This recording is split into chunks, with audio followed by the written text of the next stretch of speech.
Il était une fille brune qu'au village j'aimais tendrement, d'un amour qui me tenait tant, comme le ciel change de lune, car elle avait ce joli nom de Ninon, ce joli nom de Ninon. Pour les Journées européennes du patrimoine, aujourd'hui dimanche 16 septembre, à la mairie déléguée de Sénaux, il y avait l'association Terre d'Empreintes qui proposait une découverte du patrimoine vivant, les chants traditionnels dans l'albanais. Je suis Guillaume Veillet, je représente l'association Terre d'Empreintes qui œuvre toute l'année autour du patrimoine musical de Savoie et des Alpes. On organise des festivals, il y a notamment le festival des empreintes sonores chaque année à l'automne. On a tout un travail de recherche, de publication et de valorisation autour des musiques traditionnelles et plus largement tout le patrimoine sonore et immatériel de Savoie et des Alpes. Terre d'Empreintes a l'habitude d'organiser des petites conférences à l'occasion des Journées européennes du patrimoine parce que c'est une bonne occasion de faire découvrir ce patrimoine musical qui est très riche en Savoie mais qu'on ne connaît pas si bien que ça. Les chants traditionnels sont un patrimoine méconnu. Étoile des Neiges, par exemple, n'est pas considérée comme une chanson traditionnelle savoyarde.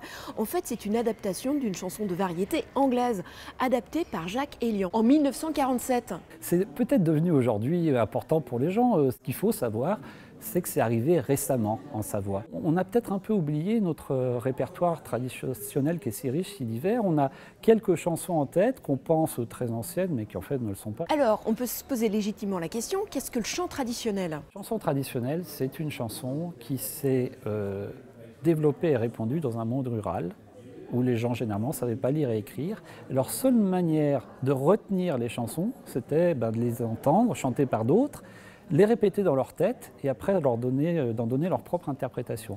Donc ça veut dire qu'évidemment, ils ne la chantaient pas tout à fait pareil que le voisin, le copain auprès de qui il l'avait entendu. Et que si on multiplie ça par des dizaines de générations, par des dizaines de villages, de régions, on a à peu près, pour une chanson, on sait que c'est la même chanson parce que c'est la même histoire, à peu près la même structure, mais on a énormément de variations dans les paroles et parfois dans la musique.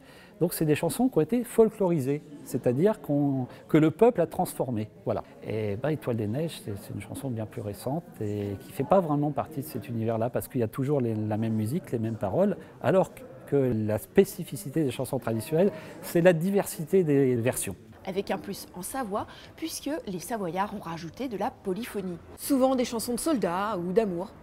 La maillon sur un pommier, que cinguait la lave, la maillon... Déjà, c'est toujours des chansons qui sont très gaies, même si des fois elles parlent peut-être un peu de sujets un peu comme le soldat qui part à la guerre ou qui revient chez lui.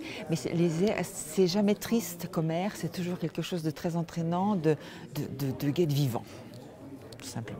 C'est un patrimoine en effet qui se partage, d'autant plus en Savoie où on a un amour du chant collectif. On n'a pas perdu, il y a beaucoup de chorales en Savoie, elles ne chantent plus forcément des chansons traditionnelles. Autrefois, les gens ils se retrouvaient au bistrot, ils se retrouvaient à un mariage et ils chantaient ensemble. Ils chantaient souvent en polyphonie en Savoie, à plusieurs voix.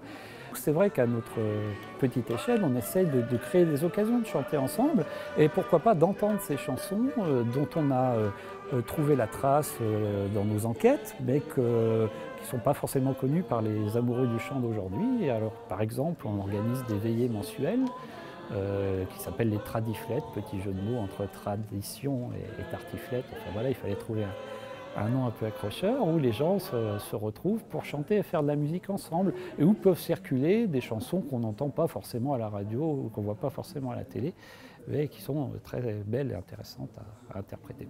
Eh bien, n'hésitez pas à donner votre version de tous ces chants traditionnels. C'est une manière de transmettre notre patrimoine.